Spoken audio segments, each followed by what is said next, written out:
Wesley attend le bus scolaire sur une route de campagne dans le Dakota du Nord. Il monte dans le bus et s'assoit sur le siège arrière.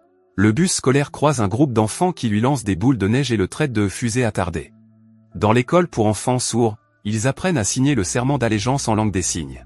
Un camarade de classe de Wesley l'intimide toujours en lui mettant des crottes de nez dans les cheveux, mais Wesley fait semblant de ne pas s'en apercevoir. Il descend du bus scolaire au bord de la route et rentre chez lui à pied à travers les bois. Ils vivent dans une petite communauté. Pendant le dîner familial, Gail, la mère de Wesley, lit l'avis de défaut de paiement de l'hypothèque. Elle demande aux enfants ce qu'ils veulent pour le dîner. Amber, la sœur de Wesley, dit qu'elle veut un crocodile pour le dessert. Après le dîner, Wesley joue aux dames avec sa mère et la bête, mais sa mère semble le laisser gagner pour motiver Wesley. Le lendemain, sur le chemin de l'école, Wesley remarque un énorme barrage routier. Il y a de nombreuses voitures de police et une ambulance près du bâtiment. Lorsqu'il rentre de l'école, sa mère lui annonce que son père Ronnie est rentré à la maison après une longue absence. Wesley est un peu réticent lorsque son père lui demande de le serrer dans ses bras. Le garçon est loin d'être heureux de voir son père, mais il le serre quand même dans ses bras. Il se prépare pour le dîner. Ronnie travaille comme chauffeur de camion et dit qu'il ne sait pas quand son patron l'enverra faire un autre voyage. Pendant le dîner, Ronnie parle d'une fusillade qui a eu lieu près de chez lui. Elle a coûté la vie à 4 personnes et a fait beaucoup de bruit dans les médias. Gail change de sujet et dit que Wesley a obtenu un score de 95 au test d'histoire, ne se trompant qu'à une seule question sur la bataille de Saratoga. Le père n'est pas très ému par sa performance. La mère demande à Wesley s'il veut plus de nourriture et prononce ces mots en langage des signes. Ronnie lui demande d'arrêter de faire cela parce que le garçon peut lire sur les lèvres et porte un appareil auditif et qu'il devrait le traiter comme une personne normale. Il semble particulièrement agacé par cette situation. Gail répond qu'il est plus facile pour Wesley de comprendre les mots de cette façon. Le lendemain matin, Ronnie dit à Wesley que sa mère passera la nuit chez sa grand-mère à Bismarck et qu'il s'occupera de lui. Il donne à Wesley un sac à lunch. À l'école, lorsque Wesley ouvre son déjeuner, la brute lui frotte à nouveau les cheveux avec des crottes de nez. Sur le chemin du retour, il trouve un homme allongé dans la neige avec un sac de sport. Ses mains sont couvertes de sang et on dirait qu'il est couché là depuis longtemps. Wesley s'éloigne de lui en courant. Il demande de l'aide à son père, mais celui-ci répare un acteur et ne veut pas se laisser distraire. Il ne comprend pas non plus les signes de Wesley. Wesley décide de courir jusqu'à l'endroit où l'homme était couché et son père le suit. Lorsqu'ils reviennent sur les lieux, Wesley constate que l'homme est déjà parti. Au dîner, Ronnie demande à Wesley de lui passer le sel, mais son fils ne l'entend pas. Il essaie alors de crier et fait peur à la fille. Ronnie tape du poing sur la table pour que Wesley l'entende.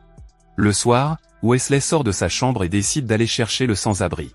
Avant de partir, il regarde son père dormir devant la télévision. En cherchant près de l'endroit où il a vu l'homme pour la première fois, il le trouve enfin. Il le tire sur un traîneau, l'attache à sa culotte et le traîne jusqu'à une grange abandonnée. Il l'allonge sur le foin et le couvre de couvertures chaudes. Lorsque l'homme ouvre les yeux, Wesley le fait taire. À bout de force, le sans-abri se rendort. Il se réveille au matin. Il constate que le garçon est toujours là. En discutant avec Wesley, celui-ci se rend compte que le garçon n'entend rien et lui dit « Ne t'inquiète pas, il ne te manquera pas beaucoup ». Lorsque le sans-abri relève son pull, Wesley s'aperçoit qu'il est blessé par balle. Wesley rentre chez lui pour se procurer du matériel médical. À ce moment-là, l'ami de Ronnie dans le garage interroge son fils sur les instruments et le garçon répond correctement à toutes les questions. Ronnie les regarde avec envie. Il remarque que Wesley quitte la maison et lui crie de venir l'aider à faire les réparations. Il refuse toujours d'accepter que son fils soit sourd. Wesley donne des fournitures à l'homme et recoue la blessure. L'homme a mangé toutes les barres de fruits de Wesley. La télévision parle de la fusillade qui a eu lieu peu de temps auparavant. Pendant que les parents regardent l'émission, Wesley met son dîner dans une boîte à jouets. Ronnie quitte la maison sous prétexte de rencontrer un collègue. Wesley lui apporte de la nourriture et l'homme remarque que sa mère est une excellente cuisinière. Il explique ensuite qu'il ne peut pas rester ici plus longtemps parce qu'il doit rencontrer un ami. Il essaie de se lever mais ne parvient pas à faire quelques pas. Il entend également l'hélicoptère de recherche passer. L'homme lui donne des instructions sur ce qu'il doit faire. Il lui dit de se rendre dans un roadside café. Wesley laisse la bague de l'homme sur l'un des camions. Le chauffeur du camion sort du café avec une fille de petite vertu. Voyant la bague sur son camion, le camionneur prend également Wesley. Le garçon remet une enveloppe au camionneur, mais refuse de dire où se trouve l'homme. À ce moment-là, une voiture de police passe. Le camionneur dit qu'il a besoin de temps pour tout organiser et que cela prendra au moins 2 semaines. Il donne à Wesley un sac en papier. Lorsque Wesley revient, il remet le sac à l'homme. Celui-ci sort un téléphone et dit à Wesley qu'il devra rester là un peu plus longtemps que prévu. Le garçon lui apporte des vêtements chauds de son père. Wesley observe l'homme qui s'entraîne et essaie d'imiter ses gestes. L'homme s'approche de lui et lui apprend à faire des tractions.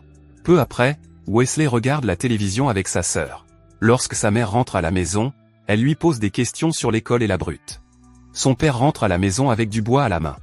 Il éparpille des craies et Wesley se précipite pour lui donner un coup de main.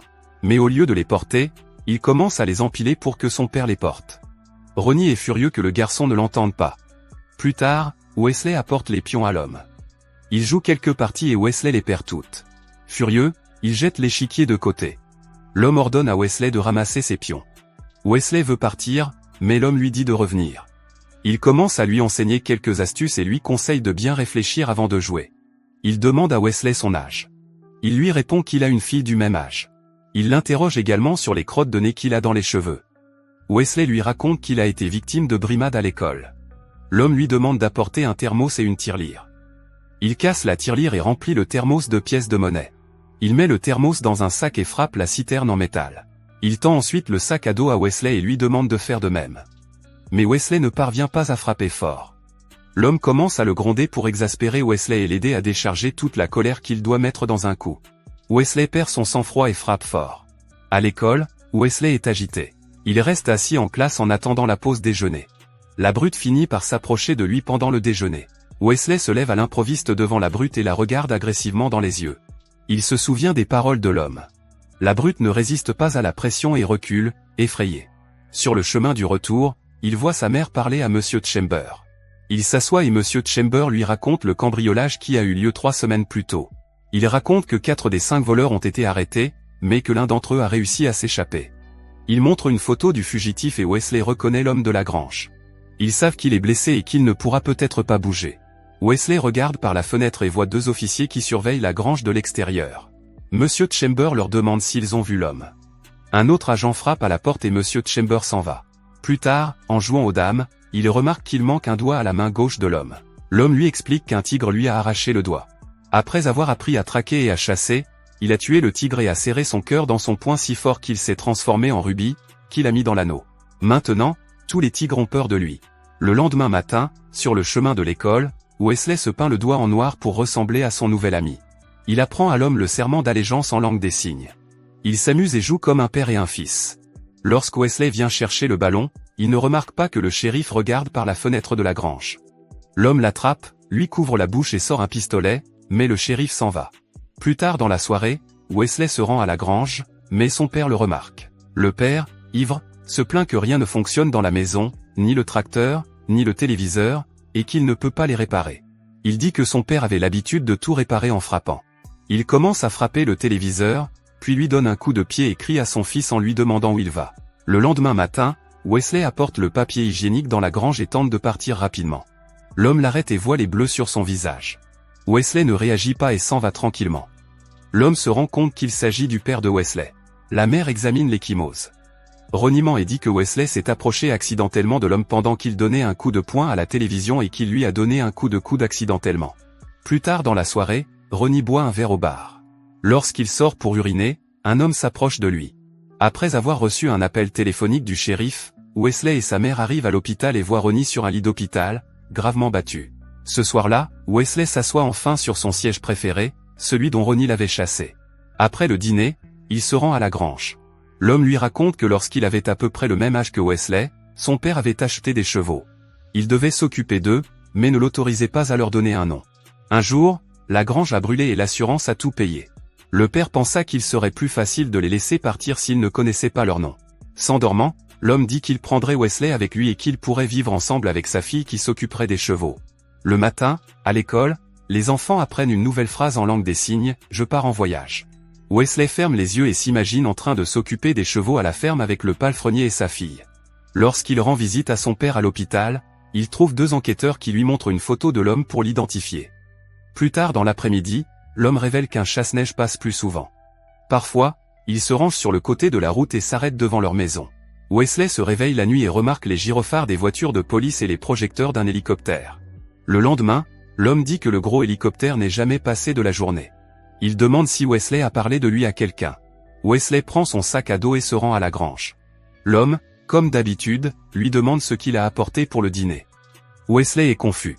L'homme saisit le sac à dos, mais Wesley ne le lâche pas. Le sac à dos s'ouvre et il en sort un thermos de pièces de monnaie.